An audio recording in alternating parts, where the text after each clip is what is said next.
Üçüncü dərsimiz informasiya prosesləridir. İnformasiya prosesləri haqqında sizə məlumat verəcəm, diqqətiniz məndə olsun.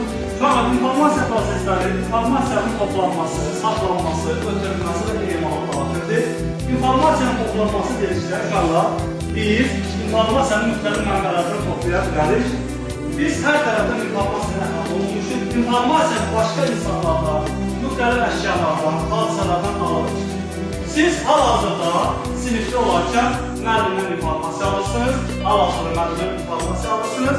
Sonra biz aldığımız informasiyanı saxlaya bilərik, aldığımız informasiyanı emal edə bilərik, aldığımız informasiyanı edə bilərik, uşaqlara ötürə bilərik. Həmçinin informasiyanın ötürülməsi prosesində siz hər gün müxtəlif formalarda özünüzdə digər şəxslərə informasiya ötürə bilərsiniz.